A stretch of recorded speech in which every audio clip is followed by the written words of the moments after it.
Ini yang kedua kali saya di Posyandu. Lah, masa? baru seriusan? Dulu waktu kecil saya di Polita. Walah. Sementara fungsi mencari pun, menginformasikan pun, itu udah banyak oleh media sosial. Saya pernah berada dalam periode wartawan itu harus ke lapangan. Mindset orang juga bingung bener ini gitu. Ya yang perlu dijaga itu ya kita harus save jurnalis. Pernah nggak sih dengar bapak-bapak ngobrol di pos ronda? Topiknya bisa dari yang masuk akal sampai yang bikin geleng-geleng kepala. Ini bukan podcast yang ngajarin hidup, tapi bisa bikin hidup kerasa lebih gak sendirian. Podcast Sigit, Amin, Endayu terpadu. Obrolan bapak-bapak di seputaran komplek. Santai, receh, kadang waras, kadang malas mikir. Posyandu, podcast yang gak penting tapi ngangenin. Segera hadir. Siapin kopi, Duduk manis. Dengerin.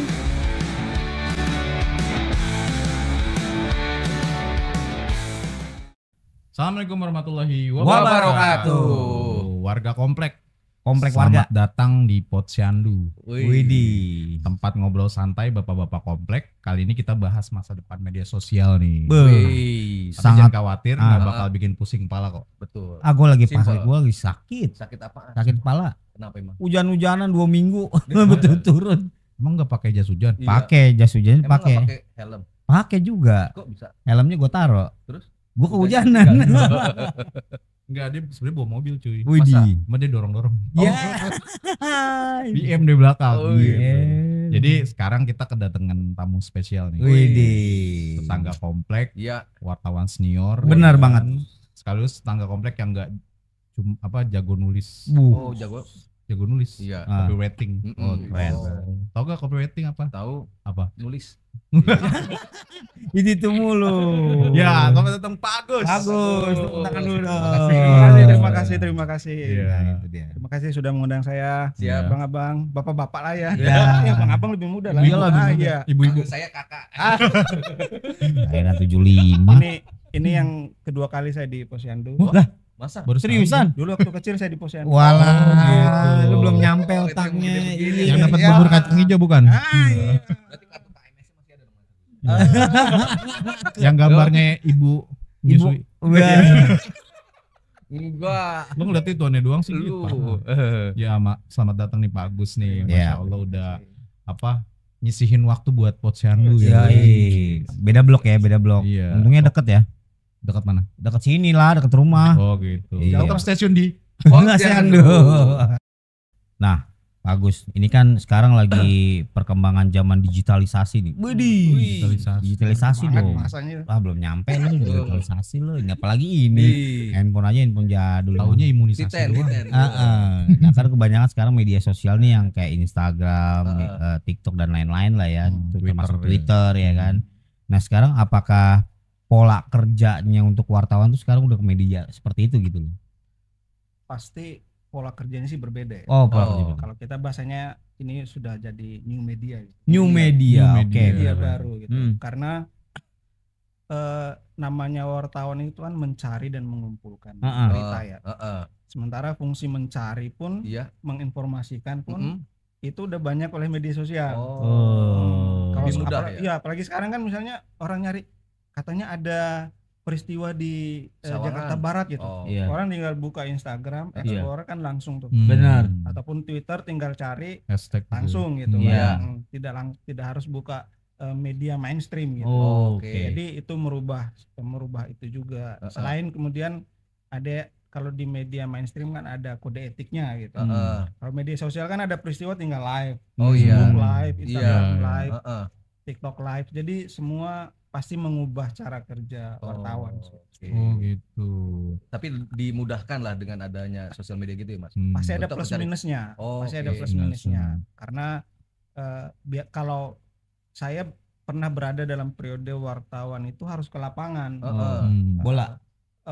Apa kejadian? Lama saya ngundang. Harus turun. Oh. Jadi kayak Ke tempat dewan peristiwa lah gitu mungkin ya? harus Iya. turun gitu ya. Ke tempat peristiwa, ada apa-apa ke Kejadian tempat apa? peristiwa. Iya, Hmm. jadi ya memang wartawan harus turun. Bahkan ada dulu kalau misalnya Mm-mm. musim-musim mudik, Iya. ada satu wartawan senior saya juga, Iya.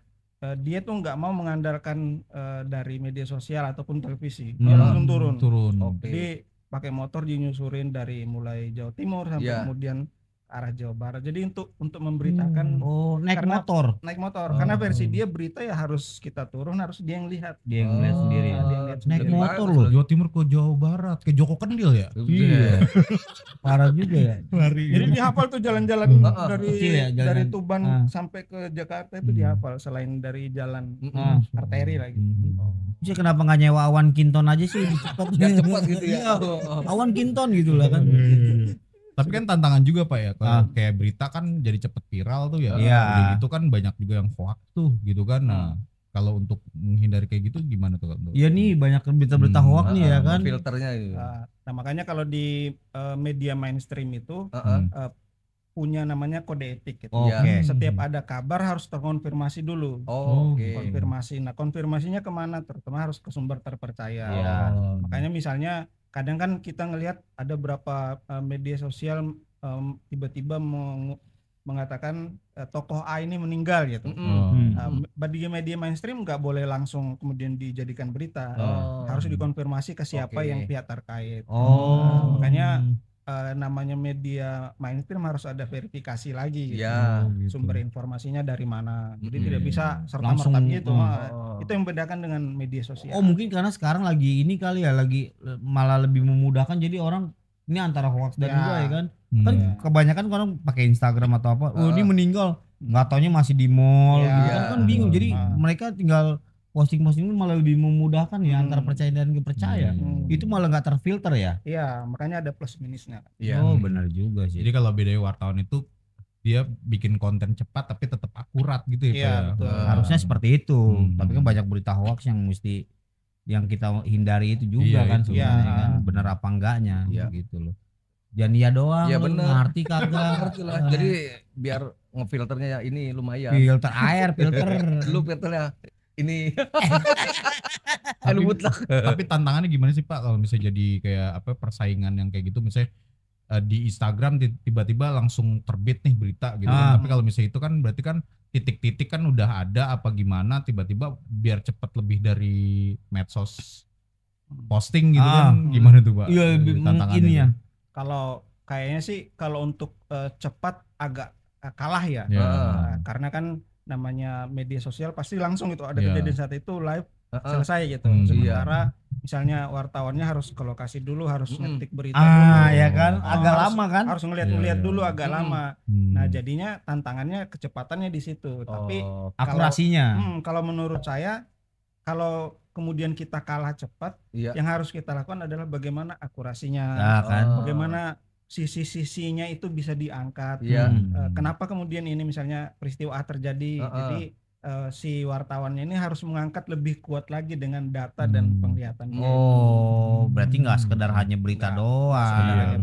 Jadi detail ya. Harus detail.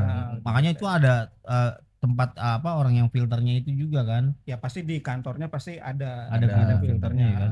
Kayak akuarium juga gitu ya. Kagak juga ribet akuarium biar kelihatan jernih sih. Berarti kalau Pak Agus nih Pak ya, kalau misalnya ada tetangga komplek misalnya hilang kucingnya terus diviralin, itu termasuk jurnalis nggak sih tuh Pak? Ya bisa jadi sih. Bisa jadi. Sekarang banyak orang jadi jurnalis kan ya. Iya, status WA aja bisa jadi. Dibaca sama orang, wah udah menyebarkan informasi gitu. Informasi udah termasuk wartawan. Cuman kalau versi wartawan di undang-undang kan ada spesifikasinya. Betul. Ngebahasnya apa gitu. Dia tidak cuma menyebarkan informasi. Nah, teman-teman boleh komen nih terkait masalah media sosial dan juga jurnalistik. Ya mungkin teman-teman kan pernah dengar, ini berita hoax atau enggak segala macam. Nah, kebetulan ada wartawan langsungnya gitu. Bisa di komen-komen di sini. Tetap di Posyandu. Oke, Mas Agus, kalau melihat dari tren sekarang nih, arahnya media sosial sama jurnalis itu ke arah kemana nih sekarang? Kalau lagi mikir, nggak apa-apa. Silakan. Gue dong. Bukan lu. Agus beneran. Anak gusuran. Panjangannya anak gusuran Agus. Ngomong-ngomong Pak Agus ulang tahun bulan ini nih. Geledak KTP. Udah lewat ya? Mengenaskan Pak. Yang penting sehat lah. Amin. Kembali pertanyaan. Iya. Ya. Kalau dalam kayak kompetisi kan sekarang media sosial itu sedang posisi di puncak ya. Iya. Ya mungkin lagi Scudetto lah sekarang kalau Wih, bahasanya gitu. Scudetto. Bahasa Liga Italia. Liga. Tapi bagi media sosial ya kita tidak bisa menghindari itu kan. Karena itu bagian dari perkembangan teknologi, perkembangan dari komunikasi. Yang bisa kita lakukan adalah bagaimana menyesuaikan dengan kultur kita. Betul. Karena media sosial kan tidak semuanya bisa kita serap secara secara full tanpa ada filter tadi itu. Pasti ada sisi-sisi yang harus kita pertimbangkan juga. Nah, bagi wartawan ya dia selama ini yang saya tahu teman-teman wartawan juga menyesuaikan dengan perkembangan media sosial. Jadi tidak cuman media wartawan televisi ataupun wartawan media tulis gitu ya, tapi kita juga berkolaborasi dengan media sosial itu. Makanya ada Twitternya, ada Instagramnya, bahkan ada YouTube-nya sekarang. Banyak kan media juga yang podcast juga kan. Ada ya? Banyak. Apakah nantinya bakal tiap wartawan tuh tiap media sosial ada? Kayak Twitter tuh ada pegang dia satu wartawan atau TikTok juga bikin media satu wartawan apa gimana tuh? Kalau di media mainstream biasanya ada di bagian digitalnya. Ada yang ngurusin media sosialnya, TikTok, kemudian Twitter, kemudian Instagram. Tapi kalau melihat perkembangan belakangan ini gitu, ada media yang memang dia fokusnya cuma di Instagram. Jadi videonya di Instagram, kemudian terutama media-media informatif gitu. Media daerah kan misalnya Depok ada media informatifnya, bahkan Sawangan sekecil pun ada media informatifnya. Jadi larinya ke situ ya. Jadul banget. Berarti karyawan jadi lebih banyak dong Pak. Iya gitu. Maksudnya jadi yang harusnya ya harus ditanganin satu. Jadi banyak. Cabang Jawa Timur satu, Jawa Barat satu. Tiba-tiba satu jadi pecah tuh jadi 10 atau berapa gitu tergantung. Sekarang gampang sih bikin gituan kan ya. Kalau saya sih ngelihat justru malah makin mengecil. Gitu. Karena misalnya saya wartawan ke lapangan, saya juga harus membuat video. Benar. Kemudian bisa juga saya live Facebook ataupun Instagram. Iya. Otomatis kan kerja saya jadi tidak cuman mencari berita atau membuat berita, tapi juga melakukan fungsi media sosial itu tadi. Saya pernah ada peristiwa pelantikan di istana gitu, minta untuk live di Facebook waktu itu, ya udah saya live. Jadi fungsi wartawan kadang-kadang tidak cuman satu gitu, tapi sudah banyak, bahkan multitasking ya. Iya, harus multitasking sekarang. Bahkan dia juga harus bisa seperti presenter. Saya sebel sama dia.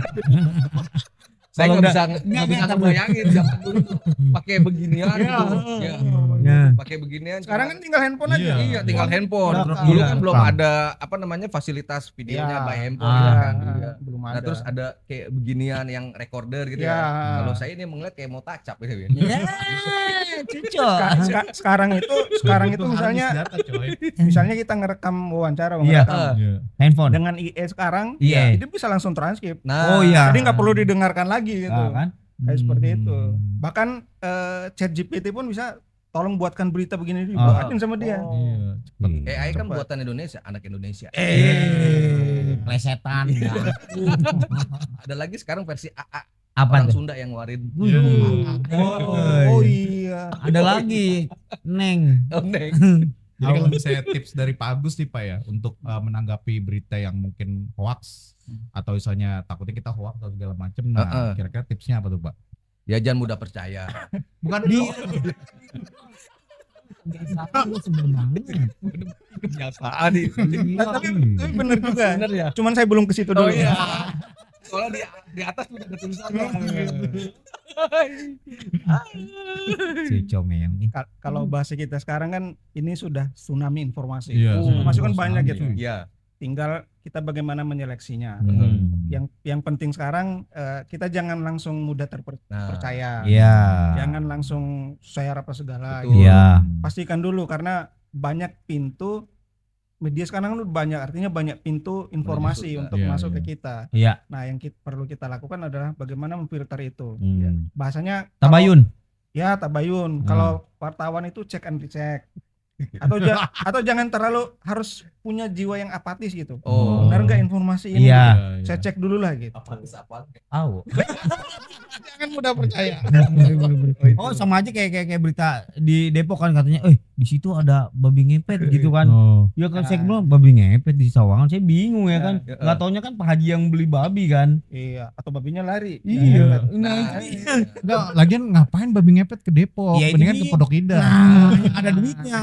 Ya ada duitnya juga sih, itu kan receh aja. Bingung jadinya. Lanjut Agus. Jadi apa aja tuh tips ringannya tadi? Ya tips seleksi lebih selektif lah terhadap informasi. Jangan mudah percaya terhadap informasi yang datang. Sekarang kan teknologi gampang gitu. Jadi kita bisa check and recheck gitu.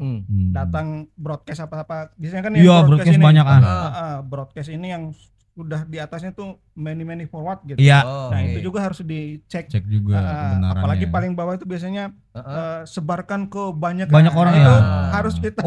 Bener tuh lagi kondisi kayak sekarang ini kan, sorry ya, yang lagi kerusuhan begini kan harus bener-bener meminimalisir berita kan Jadi harus selektif lah bagi itu kita. Gitu. Makanya kan kita juga harus menghindari kayak berita-berita hoax yang inilah itulah. Mentang-mentang lagi kondisinya lagi seperti ini kan. Kita harus meminimalisir sih sebenarnya. Oke, makasih nih Pak Agus. Jadi tipsnya itu pertama seleksi sumbernya dulu. Dari mana gitu kan. Kalau misalnya memang itu fakta sesuai dengan wartawan yang benar-benar terintegritas gitu kan. Nah, baru kita share gitu. Kedua, gunakan media sosial secara baik. Jadi jangan asal share. Betul. Kita lihat dulu edukasi benar apa enggak gitu kan. Dan ketiga itu jaga integritas. Meski banyak yang like sama beritanya barulah. Jadi tiga itu harus dipantau terus. Nah, Pak Agus, mau nanya lagi nih. Kalau media sosial bikin wartawan kan makin sibuk ya Pak Agus ya. Dan juga kayak ada berita-berita hoax yang terikat sama politik segala macam. Nah, cara jaga mental Pak Agus biar tetap sehat atau istilah biar tetap nggak stres lah gitu kan, nggak stres di jadi wartawan itu gimana tuh tipsnya? Ya paling mengalihkan cara berpikir ya. Bisa dengan tetangga ngobrol apa-apa gitu kan di luar aktivitas kejurnalistikan itu sebenarnya membuat kita fresh. Mempengaruhi itu ya. Ya mungkin seperti waktu kita masih ngeronda gitu kan, itu masih ada obrolan-obrolan yang lebih lebih enak gitu di luar pekerjaan gitu. Ya selain kalau misalnya saya sih berapa kali bersepeda pagi gitu. Jadi biar itu lebih fresh sebenarnya. Kedua sama futsal ya Mas Agus ya? Ya futsal. Oke, main aja. Tanya Mas Agus, pernah kan main sama saya futsal? Jadi back air ya? Back air. Makanya nama lain saya Agus Shevchenko, Pak. Nah, AC Milan bro. Milanisti. Real apa Madrid? Milanisti. Sama satu lagi sih paling baca-baca novel. Ya agak fresh selain membuka daya nalar gitu. Bagi saya sih membuka daya nalar dan novel referensi ini. Cleopatra. Nah, terakhir sih novelnya ada beberapa novel Leili Kodri. Kayak Laut Bercerita. Laut Bercerita. Kemudian Pulang. Dia sebenarnya wartawan senior. Penulis juga. Penulis juga. Pasti penulis namanya. Iya benar juga. Dia menceritakan peristiwa 65-98 tapi dalam bentuk novel, jadi ada background story-nya. Walaupun pasti ada yang disesuaikan ya.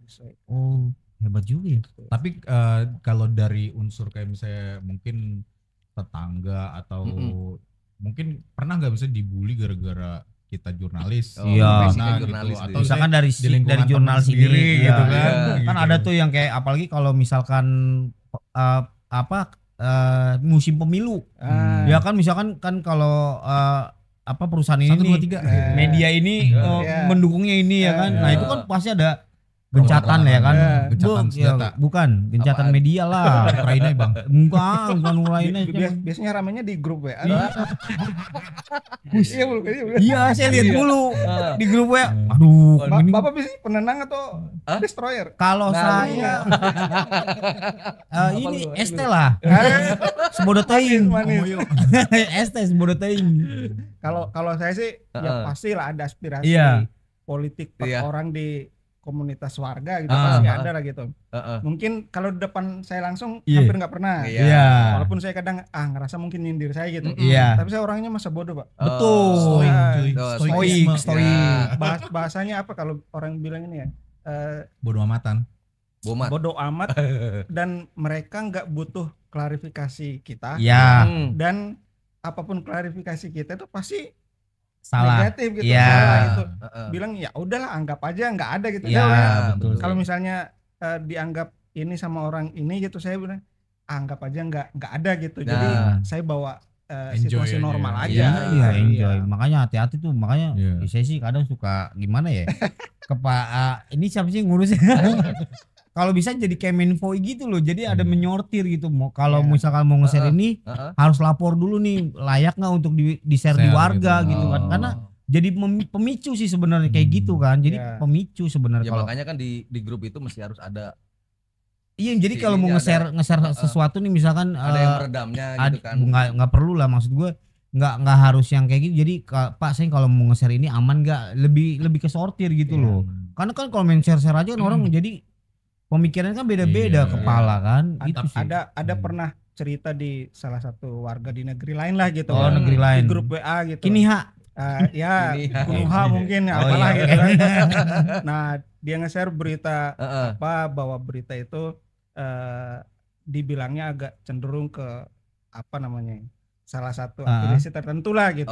Kan dianggap media ini sudah begini-begini. Nah, itu. Apalagi musim pemilu kan. Akhirnya waktu itu saya jawab satu hari media itu bisa memberitakan ribuan bahkan puluhan ribu berita gitu. Betul banget. Kalau cuman dianggap satu itu memihak, wah itu terlalu sempit gitu. Terlalu cuman, naif ya. Cuman itu saja sih, saya nggak memvonis itu salah itu benar. Cuman memberi narasi bahwa begini loh kondisinya. Betul. Jadi Anda pikir sendiri gitu. Iya sih, makanya kayak lebih kayak apa namanya? Kayak orang maca ya, kayak orang ngerasa dirinya paling bener sih, lebih ke situ kan. Tapi memang di kehidupan sekarang ya namanya berita itu tuh per detik segala macam gitu. Jadi mindset orang juga bingung ini gitu. Ya yang perlu dijaga itu ya kita harus save jurnalis. Setuju. Jadi save jurnalis dalam artian ya mungkin Pak Agus punya ini sendiri nih untuk menjaga mental juga kan. Pasti kayak gitu yang kayak tadi stoik gitu kan. Parah. Filosofi bodoh amat harus itu gitu.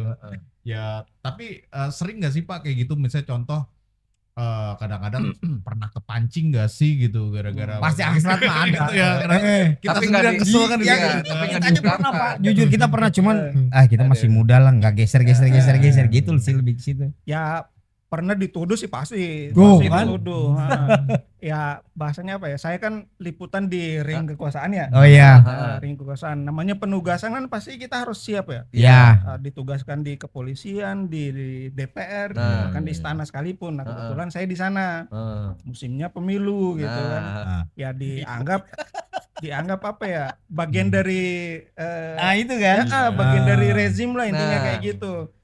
Kadang saya pikir orang luar nganggap saya bagian rezim, orang di sini nganggap saya orang luar, terus saya di mana dong? Tapi alhamdulillah di komplek kita aman Pak. Itu orang lain. Negara Kiniha lah ya. Tapi ada pengalaman seru nggak Pak? Contoh misalnya kalau jurnalis kan kayak apa ya? Bekerja itu benar-benar kayak contoh di lapangan. Kayak ada kasus misalnya kayak demo kemarin gitu kan, tiba-tiba kena lemparan batu. Misalnya kayak misalnya ada ular kena dipatok ular apa-apa gitu. Ada gak kayak gitu-gitu segala macam gitu? Ada. Kalau yang paling terkesan sih saya udah lama sih ya, awal-awal 98. Lagi 98 udah lama, kayak saya baru lahir kayaknya. Hebat. Udah punya cucu. Waktu itu kalau nggak salah antara 2010 apa 2011 itu. Oke. Kejadian di Pengadilan Negeri Jakarta Selatan. Oh. Mungkin kalau di Kebakaran. browsing ada. Oh, bukan baku tembak itu ya? Ya. Kasus Blowfish. Iya, Blowfish. Nah, waktu itu saya baru berapa bulan di Jakarta. Artinya belum dapat ID pers kan. Masih surat tugas. Jadi kita masuk, dijaga polisi, serahin surat tugas wartawan masuk. Nah, sebenarnya headline awalnya itu waktu itu persidangan Pak Susno Duaji. Persidangan perdana. Pas setelah Pak Susno Duaji datang rame-rame selesai masuk ruang sidang. Oke, selesai kita. Tapi di pengadilan itu ada persidangan lain, kasus pembunuhan. Kalau nggak salah kasus Blowfish, lupa saya. Iya benar itu. Nah, di situ antara kelompok daerah tertentu. Waktu tahun segitu kan muka saya masih unyuk representasi dari daerah tersebut. Nah, tiba-tiba tembak-tembakan lah di depan, kemudian ada korban lah gitu. Iya betul. Nah, kantor langsung telepon saya, lu jangan kemana-mana, lu di dalam dulu. Dalam dulu. Mungkin karena itu tadi saya belum ada ID pers. Iya benar. Ini jadi benar-benar nggak bisa kemana-mana dan teman-teman menjaga saya juga gitu. Lu jangan sampai keluar dulu karena situasinya masih memanas. Bukan memanas lagi karena di luar prediksi kayaknya. Tapi harusnya bisa juga Mas Agus yang surat dari kantor surat apa namanya? Terus ditempel gitu. Gede banget. Sempet gitu. Gila lama-lama si Sigit. Kertas gede gitu. Jadi bawanya bukan flash disk, hard disk komputernya dibawa. Udah mulai gila. Serem. Tapi seru juga ya, maksudnya ya gitulah, maksudnya pengorbanan wartawan. Iya betul. Orang memandangnya kadang-kadang apa istilahnya cuman enak dia pro kontra segala macam udah gitu, ternyata tuh berat banget gitu loh. Berat banget di lapangan juga. Terus kena baku hatam juga kalau misalnya ini, apalagi situasi yang kayak kemarin bakar-bakaran gitu kan. Waduh ini dibakar. Iya ngeri juga sih. Ngeri gitu kan. Ya, banget gitu. Makanya dalam situasi kemarin kan aksi demo yang belakangan ini kan ada beberapa teman-teman wartawan juga yang sana, kena juga gitu. Ya mungkin dalam kondisi masa seperti itu ya chaos lah. Tapi kita patut menyayangkan gitu karena teman-teman wartawan juga biasanya pakai APD juga apalagi megang foto banyak kan. Jadi harusnya itu sudah dikenali tapi mungkin kondisi saya juga kurang tahu di babak bobok begitu mah bingung juga sih. Harusnya pakai baju Iron Man cuy. Enggak gitu dong konteksnya. Tapi seru sih Pak ya, maksudnya wah pengalamannya banyak gitu. Banyak sih kalau di lapangan tuh ketakutan pasti ketakutan. Iya namanya di lapangan. Sampai saya kan pernah tenggelam dulu Pak. Waduh tenggelam. Nyuting Putri Duyung. Iya makanya peristiwa Putri Duyung gimana? Di Labuan Bajo. Kirain lagi mau wawancara Putri Duyung gitu. Kan. Itu lagi Labuan Bajo kenapa tuh? Labuan Bajo acara RI1. Terus karena kita pulangnya belakangan, nunggu agak siang pas sore itu. Persidangan pulang duluan. Ya kita coba finishnya gitu kan. Terus ada tragedi ya balik gitu. Untungnya perahunya. Ya, untungnya enggak ada. Apa gimana, Pak? Kayaknya faktor alam kayaknya. Nggak bisa loh. Faktor alam. Pakai baka nggak? Alam baka. Iya kan tetangga kita. Ada yang namanya alam, ada yang namanya baka. Iya jangan digabungin kan suara serem. Kalau dua-duanya datang lagi ronda tuh. Alam baka. Saya ada hubungan sama Fetty Vera. Alam dukun. Iya benar juga sih. Aduh. Banyak sih pengalaman. Seru ya. Iya seru sih sebenarnya kalau memang jadi wartawan tuh sebenarnya berjiwa adventure. Iya. Mau nggak Pak di sono? Di mana? Ukraina. Ngeri Pak. Aduh. Lebih serem ya? Iya lebih serem. Jadi seru ya pengalaman itu. Ya tuh. Mungkin teman-teman nih ada yang mau jadi wartawan juga atau pengen jadi jurnalis. Nah bisa diinfoin tuh kira-kira pengalaman jadi jurnalis seperti apa sih? Bisa komen-komen di komen dong. Posyandu. Mas Agus, makasih nih udah waktunya udah mau berkunjung ke Posyandu. Iya. Terus juga dapat nasi uduk juga. Dapat nasi uduk sama telur. Dapat nasi uduk, dapat handicap. Makasih juga udah insertnya udah buat masukan ke kita. Terus juga ini kita banyak gelak tawa juga nih di sini. Ya, intinya kita harus paham media sosial dan terutama konteksnya harus penting gitu. Harus itu yang benar-benar harus warga kompleks pahami gitu. Seperti itu. Berita harus akurat ya. Akurat. Nah, buat warga komplek nih jangan cuma scroll doang. Betul. Dilihat, cari dulu faktanya ya enggak? Iyalah. Posyandu. Pernah nggak sih dengar bapak-bapak ngobrol di pos ronda? Topiknya bisa dari yang masuk akal sampai yang bikin geleng-geleng kepala. Ini bukan podcast yang ngajarin hidup, tapi bisa bikin hidup kerasa lebih gak sendirian. Podcast Sigit, Amin, Endayu terpadu. Obrolan bapak-bapak di seputaran komplek. Santai, receh, kadang waras, kadang malas mikir. Posyandu, Podcast yang gak penting, tapi ngangenin. Segera hadir. siapin kopi, Duduk manis, Dengerin.